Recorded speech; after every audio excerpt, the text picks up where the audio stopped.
ଆଜିର ଗଳ୍ପ ମଧୁବନର ମେୟର। ଲେଖକ ଶ୍ରୀ ମନୋଜ ଦାସ।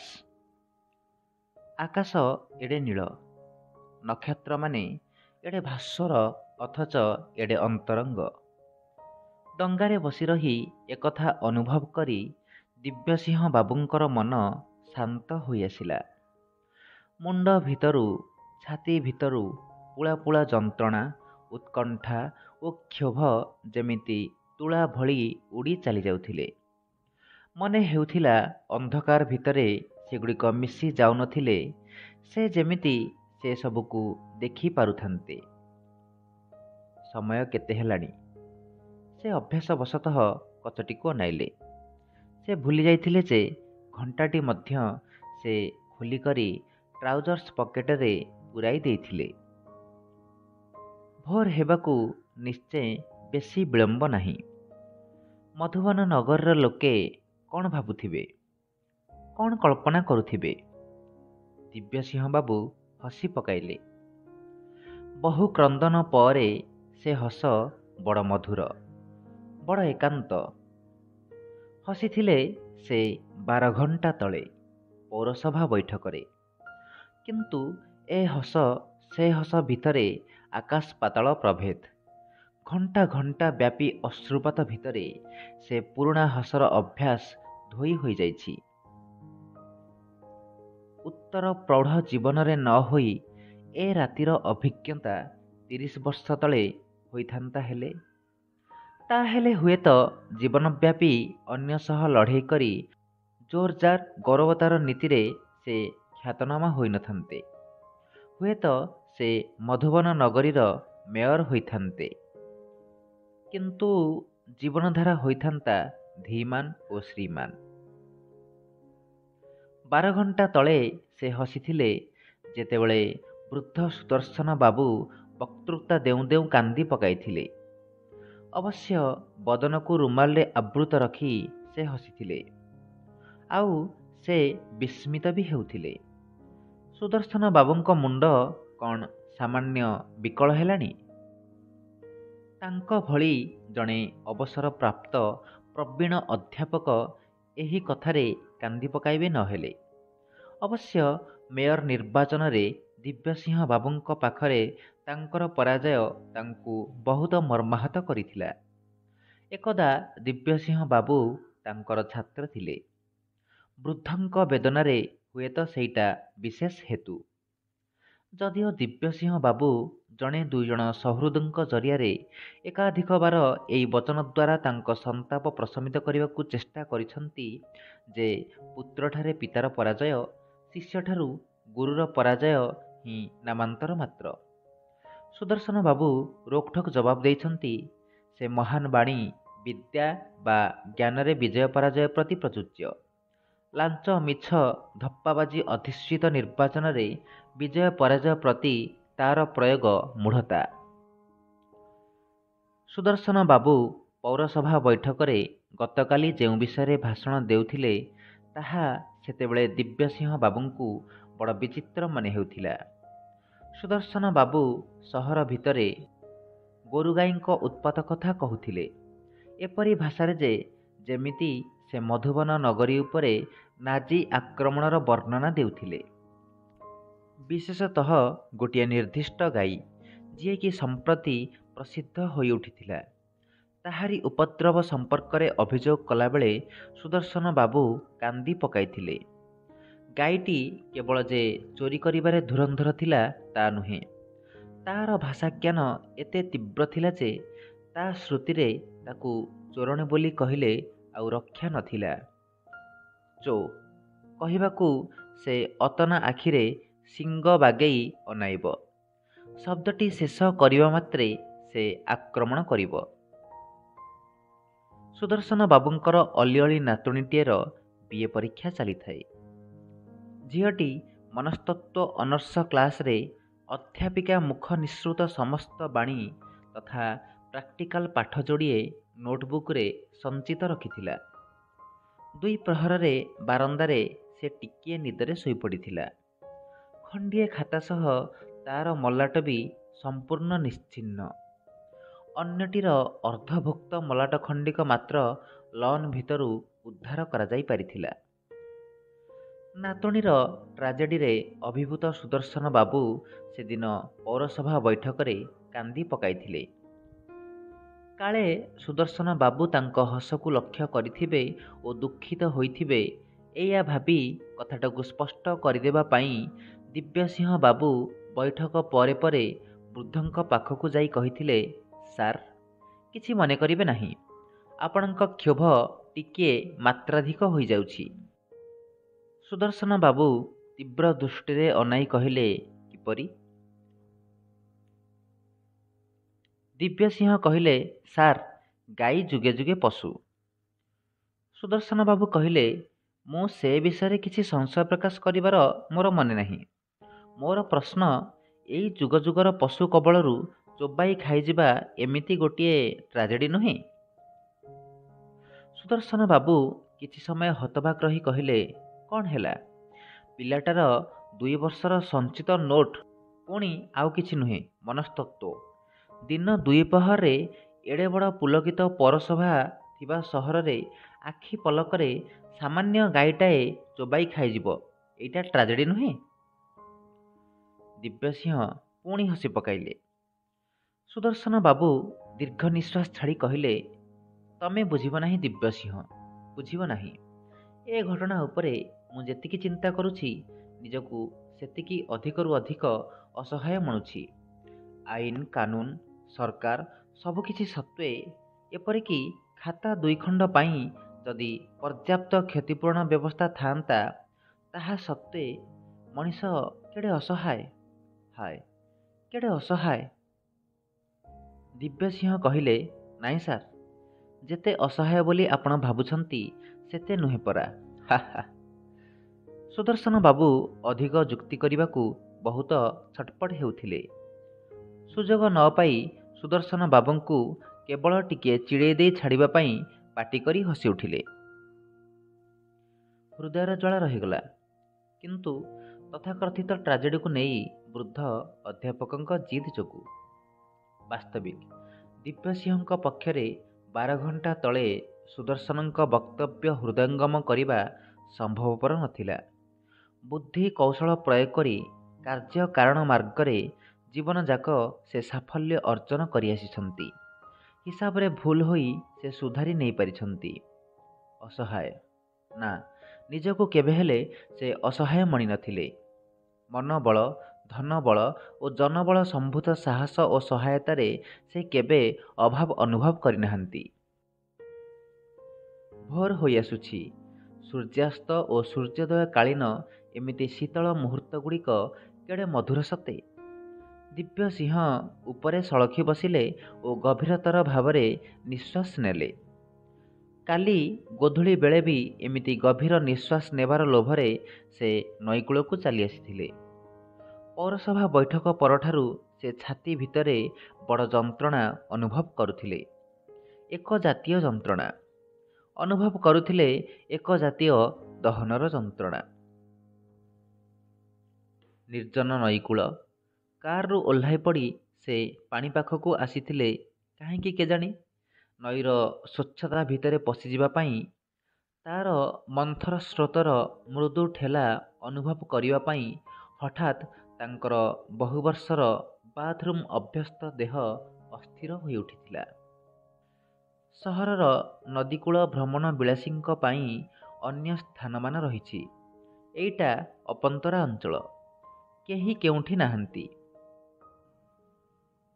ଦିବ୍ୟସିଂହ ଘଣ୍ଟାଟି ଖୋଲି ଟ୍ରାଉଜର୍ସ ପକେଟରେ ପୂରାଇଲେ। ତାପରେ ବୁଶ୍ ସାର୍ଟ, ଟ୍ରାଉଜର୍ସ ଓ ଗଞ୍ଜି ଓହ୍ଲାଇ ଗୋଟିଏ ପଥର ଉପରେ ରଖିଲେ ଓ ପାଣିରେ ପଶିଲେ। କେତେ ଥର ସେ ଏଇ ନଈରେ ସ୍ନାନ କରିଛନ୍ତି। ବହୁ ବର୍ଷ ତଳେ କଲେଜରେ ପଢ଼ିବା ବେଳେ, ଅବଶ୍ୟ ଏମିତି ନିର୍ଜନ ଘାଟରେ ନୁହେଁ। ଅଦୂରରେ ସେତେବେଳେ ଥିଲା ଏକ ମହିଳା କଲେଜ। ସେ ଓ ଅନ୍ୟ ସାଥୀମାନେ ସନ୍ତରଣ କରିବା ସଙ୍ଗେ ସଙ୍ଗେ ଉଲ୍ଲସିତ ଚିତ୍କାର କରି ସେପାରିର ଛାତ୍ରୀନିବାସ କୋଠାରେ ପ୍ରତିଧ୍ୱନି ତୋଳୁଥିଲେ। ତେବେ ଶେଷ ପର୍ଯ୍ୟନ୍ତ ସେ ପ୍ରତିଧ୍ୱନି କେବଳ କାନ୍ଥରୁ ହିଁ ଫେରୁଥିଲା। କାନ୍ଥ ସେପାରିର କୌଣସି ହୃଦୟରୁ ନୁହେଁ। ଆଜି ସେ କଥା ମନେ ପକାଇ ଦିବ୍ୟସିଂହ ହସିଲେ। ଅନ୍ୟର ଦୃଷ୍ଟି ଆକର୍ଷଣ କରିବାର ଅଭିଳାଷ ତାଙ୍କର ବହୁଦିନରୁ ଚରିତାର୍ଥ ହୋଇଛି। ବହୁ ବର୍ଷ ତଳେ ପ୍ରଥମେ ଯେତେବେଳେ ସେ ସଭା ସମିତିରେ କହିବାକୁ ଆରମ୍ଭ କଲେ, ସେତେବେଳେ ତାଙ୍କ ପରଲୋକଗତ ବୋଉ ତାଙ୍କୁ ଆଉଁସି ପକାଇ କହିଥିଲେ, ତୁ ଆଉ ସଭାରେ କହିବୁ ନାହିଁ। କାହିଁକି? ବିସ୍ମିତ ହୋଇ ଉଦୀୟମାନ ବକ୍ତା ପଚାରିଥିଲେ। ବୋଉ କହିଥିଲେ, ବହୁତ ଲୋକଙ୍କ ଆଖି ତୋ ଉପରେ ପଡ଼ିବ, ତୁ ଝଡ଼ିଯିବୁ। ଝଡ଼ିବା ପରିବର୍ତ୍ତେ ଗତ 50 ବର୍ଷ ଧରି ସେ କ୍ରମାଗତ ମୋଟା ହୋଇଯାଇଛନ୍ତି। ଏପରିକି ଗତ ପୌରସଭା ନିର୍ବାଚନ ବେଳେ ତାଙ୍କ ୱାର୍ଡରେ ତାଙ୍କ ବିରୋଧୀମାନେ ତାଙ୍କୁ ଦିବ୍ୟସିଂହ ପରିବର୍ତ୍ତେ ଦିବ୍ୟହସ୍ତୀ ବୋଲି ଅଭିହିତ କରୁଥିଲେ। ସେ ହଠାତ୍ ଚମକି ପଡ଼ିଲେ। ଅଣ୍ଡରୱେୟାର ଭିତରେ ଗୋଟିଏ କ'ଣ ପଶିଯାଇଛି ଯେମିତି। ସେ ପାଣି ଭିତରେ ଭିତରେ ତରତରରେ ଅଣ୍ଡରୱେୟାରଟି ବାହାର କରି ପକାଇଲେ ଏବଂ ପରମୁହୂର୍ତ୍ତରେ ସେଇଟି ହାତରୁ ଖସି ସୁଅରେ ଭାସିଯିବାକୁ ଲାଗିଲା। ଖୁବ୍ ତତ୍ପର ହୋଇଥିଲେ ସେ ହୁଏତ ତାକୁ ଅଟକାଇ ପାରିଥାନ୍ତେ, କିନ୍ତୁ ସେତେବେଳକୁ ଅନ୍ଧକାର ହୋଇଗଲାଣି। ଦିବ୍ୟସିଂହ ହସିଲେ। କୂଳକୁ ଚଟାପଟ ଉଠିଯାଇ ଟ୍ରାଉଜର୍ସ ଭିତରକୁ ଗଳି ହୋଇପଡ଼ିବାରେ କିଛି ଅସୁବିଧା ହେବ ନାହିଁ। ସେ କେତେ ସମୟ ପାଣିରେ ରହିଲେଣି, ଏଥର ଉଠିଯିବା ଦରକାର। ସେ କୂଳ ଆଡ଼କୁ ମୁହାଁଇଲେ। କୂଳରେ ଧଳା ହୋଇ ଗୋଟାଏ ଦୋହଲୁଥିବା ଜୀବ ତାଙ୍କର ଦୃଷ୍ଟିଗୋଚର ହେଲା। ଚିହ୍ନିବାକୁ ବିଳମ୍ବ ହେଲା ନାହିଁ। ଗୋରୁଟିଏ। ଛନକା ପଶିଗଲା। ଅଧ୍ୟାପକଙ୍କୁ କନ୍ଦାଇଥିବା ସେଇ ଚୋରଣୀ ଗାଈ ନୁହେଁ ତ? ସେ ତରତରରେ ପଥରଟି ଆଡ଼କୁ ଉଠିଗଲେ। ବୁଶ୍ ସାର୍ଟ ଓ ଗଞ୍ଜିକୁ ଶେଷ କରି ଚୋରଣୀ ଏକାଗ୍ର ଭାବରେ ଟ୍ରାଉଜର୍ସକୁ ଚୋବାଇ ଚାଲିଥିଲା। ଦିବ୍ୟସିଂହ ଦୂର ହୋ ବୋଲି ପାଟି କରି ଗାଈ ସହିତ ମୁକାବିଲା କରିବାକୁ ଦୌଡ଼ିଲେ। ଗାଈ ତଡ଼ିତ୍ ବେଗରେ ଅପସରି ଗଲା। ପର ମୁହୂର୍ତ୍ତରେ ଅଦୂରର ମୋଡ଼ରୁ ହଠାତ୍ ମାଡ଼ି ଆସିଲା ଗୋଟିଏ ଜିପ୍। ପଲକ ପାଇଁ ଝଲସି ଗଲା ତାଙ୍କର ସିକ୍ତ ବିପୁଳ ତନୁ। ସେ ତତ୍କ୍ଷଣାତ୍ ତଳେ ବସିପଡ଼ି ବେଙ୍ଗ ଭଳି ଡେଇଁ ଡେଇଁ ଯାଇ ପାଣିରେ ପଡ଼ିଲେ। ପାଣି ଭିତରୁ ଦିବ୍ୟସିଂହ ଶୁଣିପାରିଲେ ସେହି ହତଚକିତମାନଙ୍କ କଥାବାର୍ତ୍ତାର କିୟଦଂଶ। ଏମାନଙ୍କୁ ବି ଚିହ୍ନିବାକୁ ବିଳମ୍ବ ହେଲା ନାହିଁ। ସେମାନେ ତାଙ୍କରି କର୍ପୋରେସନର ଏକ୍ଜିକ୍ୟୁଟିଭ ଇଞ୍ଜିନିୟର ଓ 2 ଜଣ ସହକାରୀ। ନଈ ଭିତରକୁ ଡେଇଁଲା କ'ଣ? ଭଗବାନ ଜାଣନ୍ତି। ଗରିଲା ଭଳି ମନେ ହେଲା।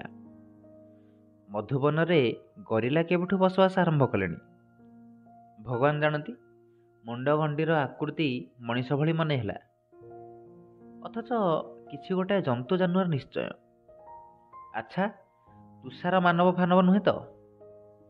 ସେମାନେ କିଛି ସମୟ ନୀରବ ରହିଲେ ଓ ତାପରେ ତାଙ୍କ ଭିତରୁ ଜଣେ କହିଲେ, ସେ କାରଟି କାହାର? ଭଗବାନ ଜାଣନ୍ତି। ଆରେ ମୁଁ ଜାଣେ, ଇଏ ତ ମେୟରଙ୍କର। କାରଟି କ'ଣ ଖୋଲା ପଡ଼ିଛି? ସାର୍ କାହାନ୍ତି? ପୁଣି ସେମାନେ ନୀରବ ରହିଲେ। ଜଣେ ପାଟି କରି ଡାକିଲେ, ସାର୍ ସାର୍। ଆହୁରି କିଛି ନୀରବ ରହି ସେମାନେ ପରସ୍ପର ଅନାଇଲେ। ତାପରେ ଜଣେ ଗମ୍ଭୀର ହୋଇ କହିଲେ, ସାର୍ ତ ଏମିତି ଗାଡ଼ି ଖୋଲା ପକାଇ ଦେଇ କୁଆଡ଼େ ଯିବା ଲୋକ ନୁହନ୍ତି। କଥା କ'ଣ? ମୋତେ କାହିଁକି ସବୁ କଥା ବଡ଼ ଅସ୍ୱାଭାବିକ ଲାଗୁଛି। ଚାଲିଲ ସାର୍ଙ୍କ ବସାକୁ। ସେମାନେ ଜିପ୍ ଚଢ଼ି ଚାଲିଗଲେ। ଭୟଙ୍କର ଲଜ୍ଜାରେ ଥରୁଥିଲେ ଦିବ୍ୟସିଂହ। ବର୍ତ୍ତମାନ ସେ କ'ଣ କରିବେ? କାର୍ ଛୁଟାଇ ଘରକୁ ପଳାଇବେ? କିନ୍ତୁ ସେଠାରେ ବର୍ତ୍ତମାନ ଇଞ୍ଜିନିୟରମାନେ ତାଙ୍କ ସମ୍ପର୍କରେ ଅନୁସନ୍ଧାନ କରୁଥିବେ। ବିସ୍ମିତ ପରିବାର ପୋର୍ଟିକ ପାଖରେ ରୁଣ୍ଡ ହୋଇଥିବେ। ସେ କାର୍ ପାର୍କିଂ କରିବା ମାତ୍ରେ ଆଗେ ଦରୱାନ ଆସି ସସମ୍ଭ୍ରମ କାର୍ ଦ୍ୱାର ଖୋଲି ଧରିବ। କୋଉ ମୁହଁରେ ସେ କାରରୁ ବାହାରିବେ? 15 ମିନିଟ୍ ବିତିଗଲା।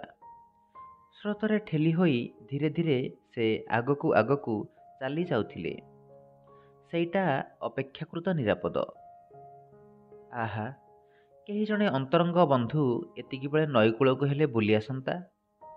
ଦିବ୍ୟସିଂହ ତାକୁ ଚୁପି ଚୁପି ସବୁ କହିଦିଅନ୍ତେ। ସେ ଦୌଡ଼ି ଯାଇ ପୋଷାକଟା ନେଇ ଆସନ୍ତା କିମ୍ବା କୌଣସି ଅଭାବନୀୟ ଘଟଣା ଫଳରେ ନଈରେ ହେଲେ ଭାସି ଆସନ୍ତା ଖଣ୍ଡିଏ ଧୋତି। ଉପାୟ ନାହିଁ। ଏଥର ଏକ୍ଜିକ୍ୟୁଟିଭ ଇଞ୍ଜିନିୟର ଯାଇ ଲୁଗାପଟା ନେଇ ଆସିଲେ ସେ ପାଣିରୁ ବାହାରିବେ। ଦୂରରୁ ଆଲୁଅ ଦେଖାଗଲା। ତାଙ୍କରି କାର ପାଖରେ ଆସି ଅଟକିଲା ଏକାଧିକ ଗାଡ଼ି। ପ୍ରଥମେ ଇଞ୍ଜିନିୟରଙ୍କ ଗାଡ଼ି, ପଛ ଗାଡ଼ିରୁ ଓହ୍ଲାଇଲେ ତାଙ୍କ ସାନ ଭାଇ ଓ ସାନ ଭାଇଙ୍କ ୟୁରୋପୀୟ ବୋହୂ। ଏ କ'ଣ, ତହିଁ ପଛ ଗାଡ଼ିରେ ପୋଲିସ କେତେଜଣ, ତହିଁ ପରେ ସହରର ପ୍ରାଚୀନତମ ଗାଡ଼ି ଏବଂ ହାୟ, ତହିଁରୁ ଓହ୍ଲାଇଲେ ବାଡ଼ି ହସ୍ତେ ବୃଦ୍ଧ ଅଧ୍ୟାପକ ସୁଦର୍ଶନ ରାୟ। ଦିବ୍ୟସିଂହଙ୍କ ଛାତି ଭିତରୁ ହଠାତ୍ ଉଠି ଆସିଲା ଏକ ପ୍ରବଳ କୋହ। ସାନ ଭାଇର ବିଦେଶିନୀ ବୋହୂ ଆଗରେ ନିଜର ଦୟନୀୟ ଅବସ୍ଥା ଜାହିର କରିବା ଭଳି ସତ୍ସାହସ ସେ ଯଦିବା ଆୟତ୍ତ କରିପାରନ୍ତେ ଅଧ୍ୟାପକ ସୁଦର୍ଶନଙ୍କ ଆଗରେ ନୁହେଁ। ମାତ୍ର 3 ଘଣ୍ଟା ପୂର୍ବରୁ ଚୋରଣୀ ଗାଈ ପ୍ରସଙ୍ଗରେ ବୃଦ୍ଧ କାନ୍ଦିବା ବେଳେ ସେ ହସୁଥିଲେ। ଦିବ୍ୟସିଂହ ଆହୁରି ଦୂରକୁ ଆଗେଇ ଗଲେ। ନଈ ଭିତରକୁ ଟର୍ଚ୍ଚ ପକାଯାଉଛି। ଆସିଷ୍ଟାଣ୍ଟ ଇଞ୍ଜିନିୟର ସାର୍ ସାର୍ ବୋଲି ରଡ଼ି କରି ତାଙ୍କୁ ଆବିଷ୍କାର କରିବାକୁ ଚେଷ୍ଟା କରୁଛନ୍ତି। ଗୋଟିଏ ଅତିକାୟ ପୋଲିସ ଭ୍ୟାନ୍ ଆସି ପହଞ୍ଚିଲା ଏଥର। ଦିବ୍ୟସିଂହ ବାବୁଙ୍କ କୋହ ପ୍ରବଳତର ହେଉଥିଲା। ମଣିଷ ଏଡ଼େ ଭୟଙ୍କର ଅସହାୟ ଅବସ୍ଥାରେ ପଡ଼ିପାରେ? କେଉଁ ଅଦୃଶ୍ୟ ଶକ୍ତିପୁଞ୍ଜର ଚକ୍ରାନ୍ତର ଶିକାର ହେବାକୁ ପଡ଼ିଲା ତାଙ୍କୁ? ଆବିଷ୍କାର କରିବାକୁ ଚେଷ୍ଟା କରୁଛନ୍ତି। ଅଦମ୍ୟ ଅଭିମାନ ଓ କୋହର ପ୍ରକୋପରୁ ସେ ଯେତେ ପାରିଲେ ଆଗକୁ ବଢ଼ିଗଲେ। କେତେବେଳେ ଚାଲି ଚାଲି, କେତେବେଳେ ସନ୍ତରଣ କରି। ଡଙ୍ଗାଟିଏ ବନ୍ଧା ହୋଇଛି। ଦିବ୍ୟସିଂହ ଶକ୍ତି ଠୁଳ କରି ତାକୁ ବନ୍ଧନମୁକ୍ତ କରି ତହିଁ ଉପରକୁ ଉଠି ପଡ଼ିଲେ। ସୁଅରେ ଡଙ୍ଗା ଭାସି ଚାଲିଲା। ଯେତେବେଳେ ଗାଡ଼ି ସବୁ ଜମା ହୋଇଥିବା ସ୍ଥାନରୁ ସେ ଯଥେଷ୍ଟ ଦୂରକୁ ଚାଲିଗଲେ, ସେତେବେଳେ ସେ ନିଜ ଛାତି ଓ କଣ୍ଠରୁ ସମସ୍ତ ଅନର୍ଗଳ କାଢ଼ିନେଲେ ଓ ଉଚ୍ଚ କଣ୍ଠରେ କାନ୍ଦିଲେ। କାହିଁ କେତେ ବର୍ଷ ତଳେ ଯାଇ ସେ ଲଙ୍ଗଳା ହୋଇ କାନ୍ଦୁଥିଲେ, ବୋଉ କୋଳରେ ଅଥବା ବାପାଙ୍କ ଛାତିରେ ପଡ଼ି।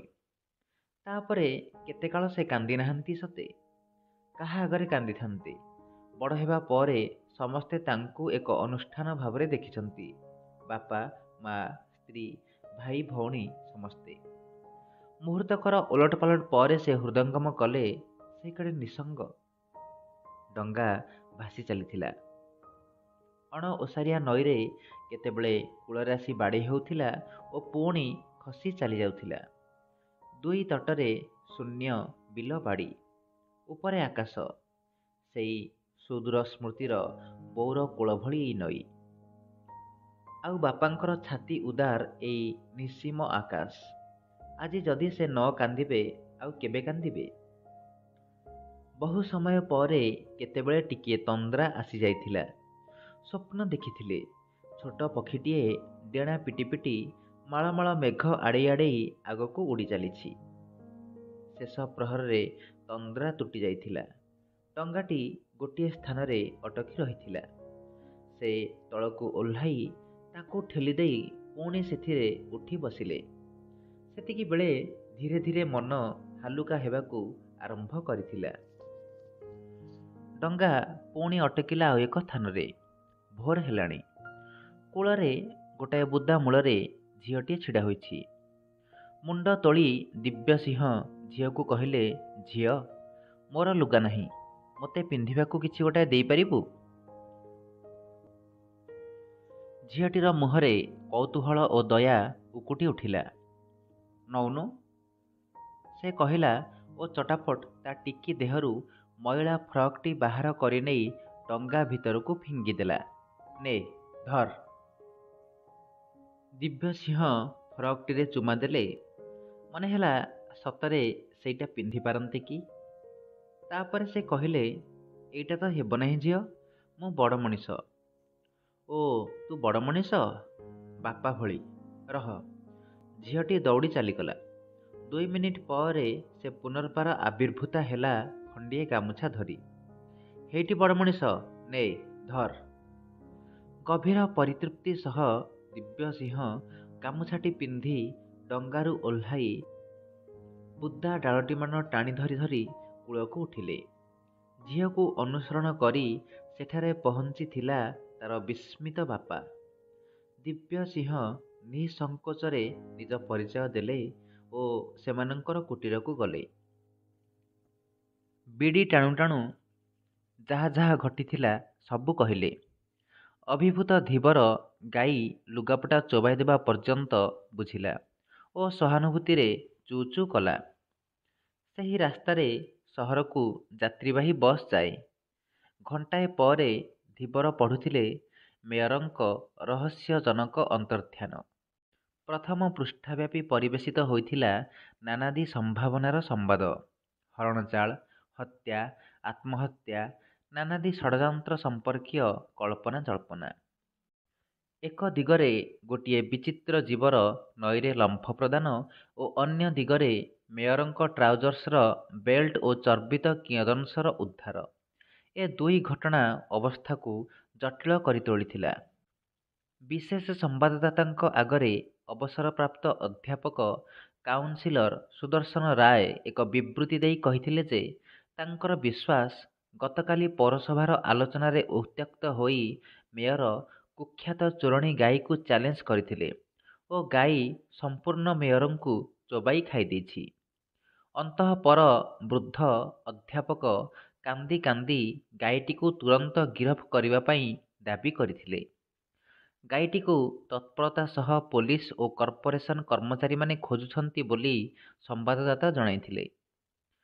ଦିବ୍ୟସିଂହ କିନ୍ତୁ ନିଜ ଭିତରେ ଅନୁଭବ କରୁଥିଲେ ଏକ ଆଶ୍ଚର୍ଯ୍ୟ ପରିବର୍ତ୍ତନ।